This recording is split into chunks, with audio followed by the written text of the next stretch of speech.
वालेकुम जी दोस्तों की हाल है ठीक ठाक हो जी। मैं ਤੁਹਾਨੂੰ ਪਤਾ ਮਾਲ ਡੰਗਰ ਦਾ ਮਣੀਆਂ ਜੀ ਲੋਕ ਖਾਈ ਰੱਖੀਦਾ। ਮੇਰਾ ਇੱਕ ਦੋਸਤ ਹੈਗਾ ਉਹ ਇੱਥੇ ਜਨਾਬ ਕਟੀਆਂ ਦਾ ਕੰਮ ਕਰਦਾ ਹੈ ਤੇ ਅੱਜ ਤੁਹਾਨੂੰ ਛੋਟੇ ਜਿਹੜੇ ਜਾਨਵਰ ਨੇ ਛੋਟੇ ਬੱਚੇ ਕਟੀਆਂ ਕੱਟੇ ਉਹਨਾਂ ਦੇ ਬਾਰੇ ਅੱਜ ਤੁਹਾਨੂੰ ਵਲੌਗ ਬਣਾ ਕੇ ਵਿਖਾਣਾ ਹੈਗਾ ਤੇ ਆਪਣੀ ਵੀਡੀਓ ਚੰਗੀ ਲੱਗੇ ਲਾਈਕ ਕਮੈਂਟ ਜ਼ਰੂਰ ਕਰਨਾ ਹੈਗਾ ਤੇ ਆਓ ਤੁਹਾਨੂੰ ਵਿਖਾਈਏ ਕਟੀਆਂ ਕੱਟੇ ਤੇ ਨਾਲ ਉਹਨਾਂ ਦਾ ਸ਼ੌਂਕ ਕਰਾਈਏ। ਪਹਿਲੇ ਵੇਖੋ ਜਨਾਬ ਇਹ ਬੱਚਾ अच्छा ते ए आला ए बच्चा ते आए ए बच्ची हैं ए जेड़ा बच्चा किन्ने दा ए बच्चा भाईजान ले जा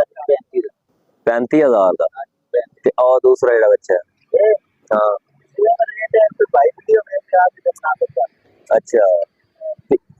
अगर तो भाई एदी नस्ल के है जेड़ा बच्चा है फ्रीजन है फ्रीजन क्रॉस ए पलदे किने ए पलदे दूध पिलाओ बंदा से ना खिलाओ किन्नी देर दूध पिलाना पैंदा है 1 महीना दूध पिलाना उस तो बाद पट्ठे लग जांदा अला सही है ए मड़ियां दे विच तुसी बच्चियां दे ही काम करदे हो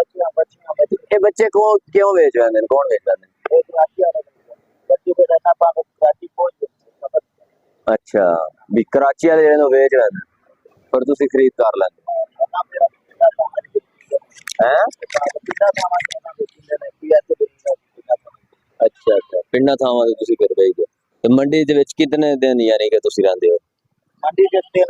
13 तारीख को आने 6-7 चले अच्छा ये उस जदों मंडी मुक जांदी फिर तुसी इन्हां किदे लै जांदे पिंडा थावां ते बाहर लै जांदे सफना ते लै जांदे ते सेल करना अच्छा हां सेल हो जांदी इंशाअल्लाह अल्लाह दी कमाल हर बंदा लेने तैयार है क्यों बड़ा जानवर तो लिया नहीं जाता अच्छा किसी को माल तो मोल बहुत ज्यादा मज ले 4 लाख 10 लाख से पहुंची सही ये मुनासिब बाबा कर ले अगर कोई भाई वीडियो देख के आस ना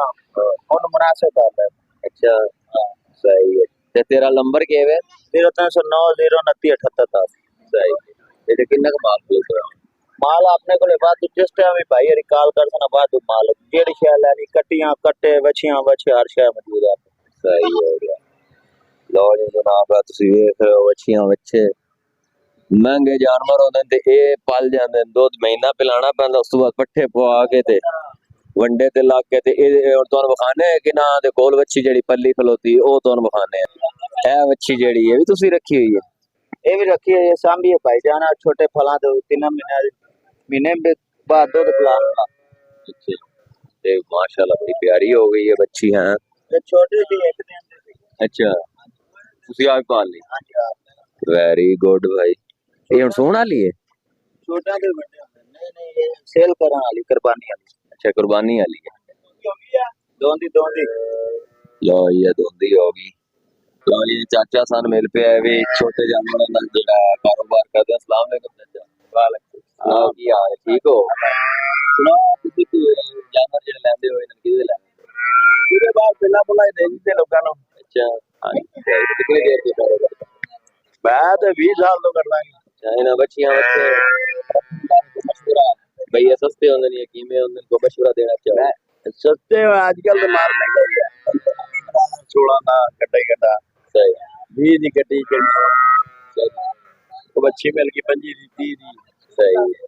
ऐसा ही लो जी वे फिर तुसी छोटे छोटे बच्चे जेडे कराची वाले वेच जांदे ने फिर लै लैंदे लो जी खरीदारी हो गई माशाल्लाह मनाजर खान दी ते अपना बिलाल खान दी ते माल अनलोड होना शुरू हो गया यो खान जी माशाल्लाह तैयारी जी जा रहे हैं माशाल्लाह भाई 2 मज्जा माशाल्लाह हो गई सवार गड्डी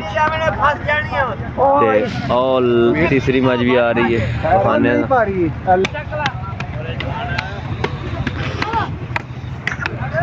ना पीछे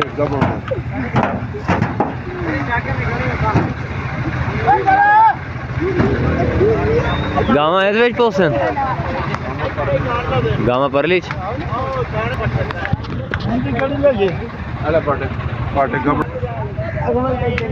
एक ही आ गई माशाल्लाह मानी खान ले आया मंजियां लोड करके गठू ते कल चल बच्चे चलो मैं भी तुहाडे नाल बैठना चलो चलो खोल चलो जे दा बच्चा कोई नहीं हो वाली आया ली तो दूस कल पार्टी ते नहीं है ना आज देखी जान दूसरी सावी निशानी वाली एक खट्टी भी है खट्टी रस्सी वाली दाया भाई मेनी नहीं है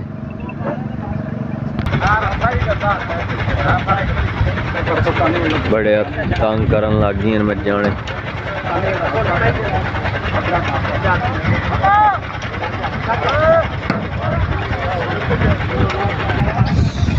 तो ये आ गई 7 पूरी हो गई चढ़ गई अल्लाह की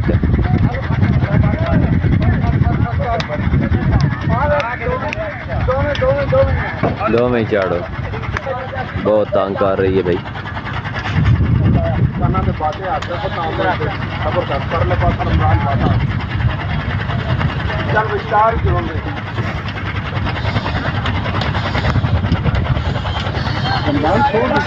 बहुत तंग कर दी भाई